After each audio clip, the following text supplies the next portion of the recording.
Have you ever stopped and wondered if you're actually getting the most happiness possible out of the money you spend? It's funny, right? We spend so much time learning how to make money, but almost no one ever teaches us how to use it to build a better life. Well, today we're going to dig into a really powerful framework from Morgan House's work that completely rethinks that whole equation. And this quote right here, this is the core idea that changes absolutely everything. You know, we love to pretend we're these super rational beings making financial decisions on a spreadsheet, but that's not how it works at all. Our choices are driven by the stories we tell ourselves, stories about what matters, what success looks like, and what we think is going to make us happy. So Housel tells this wild story about an eye surgeon. A patient comes in, gets LASIK, and achieves perfect 20/20 vision. But she was absolutely devastated. Why? Because she thought that having perfect vision would magically make her husband find her more attractive, or that her colleagues would suddenly respect her more. When none of that happened, she was crushed. And that just perfectly nails the central problem, right? Getting the thing we want is not at all the same as getting the thing we actually need. And that's really because spending money is so much more of an art than a science. There's no one-size-fits-all formula. There's no single right answer. What brings one person an incredible amount of joy might feel completely hollow to someone else.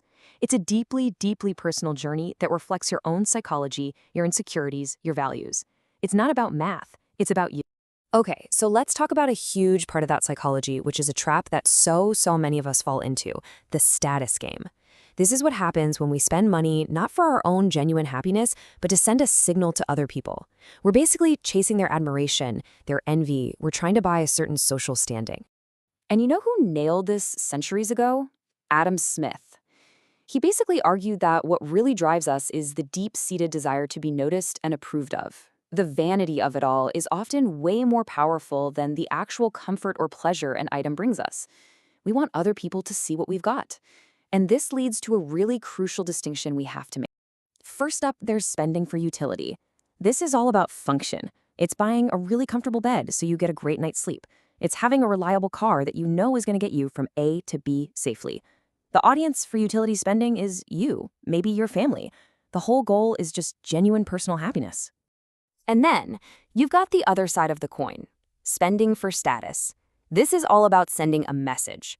It's the fancy brand logo, the house in the prestigious zip code, the car that just screams, "I've made it." The audience here isn't you at all. It's strangers, peers, people you're trying to impress.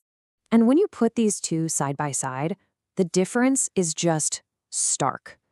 Utility brings you long-lasting joy. Status, it gets you fleeting attention. Housel has this great analogy where he compares status spending to junk food. It's tempting, sure, you get that immediate rush, but ultimately it's totally unsatisfying and can actually be pretty damaging in the long run. So how in the world do we escape this trap? Well, it starts by understanding a really critical difference, the one between being rich and being wealthy. They might sound like the same thing, but believe me, they are worlds apart.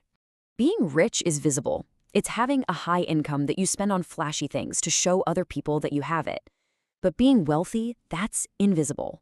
Wealth is the money you haven't spent. It's the assets sitting quietly in the bank that buy you freedom, options, and control over your own time. Being rich is like a loud broadcast. Being wealthy is quiet confidence. Let me tell you a wild story that just perfectly illustrates this. Frank Lucas. He was a drug kingpin back in the 70s, making $1 million a day. $1 million a day. And for years, nobody had a clue. He was incredibly wealthy, but he wasn't rich.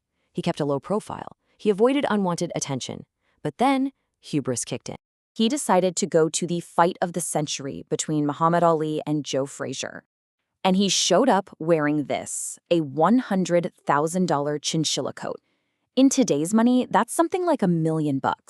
He wanted to show off. He wanted status. He wanted every single person there to see how rich he was. And boy, did he get noticed by the New York Police Department. That single coat put a giant spotlight on him. They started investigating, and pretty soon his entire empire came crashing down. His need to broadcast his riches led directly to his own downfall, and it shows you a crucial point. Flashy spending has a hidden cost.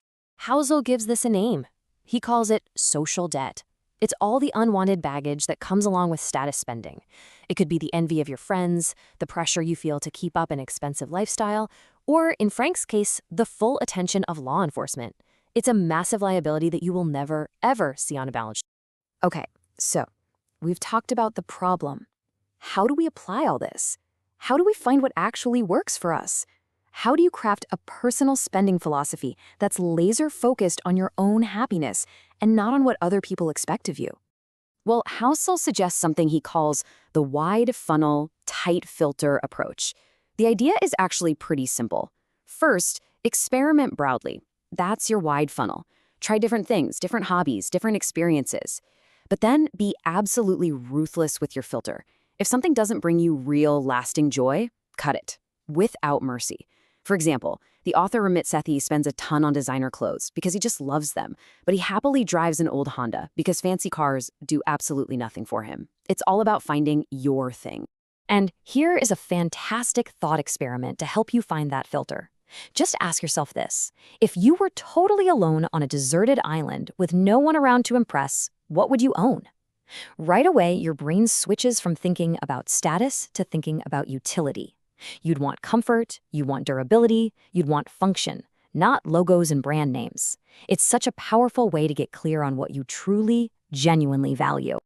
You know, when you really boil it all down, this isn't just about money. It's about our most finite, our most precious resource, our time. The real goal of mastering this art of spending isn't to have the nicest stuff. The goal is to build a life that minimizes future regret. These were the last words of the actor David Cassidy. So much wasted time. I mean, just imagine getting to the end of your life and feeling that the one thing you can never, ever get back was wasted. This is what we're all trying to avoid.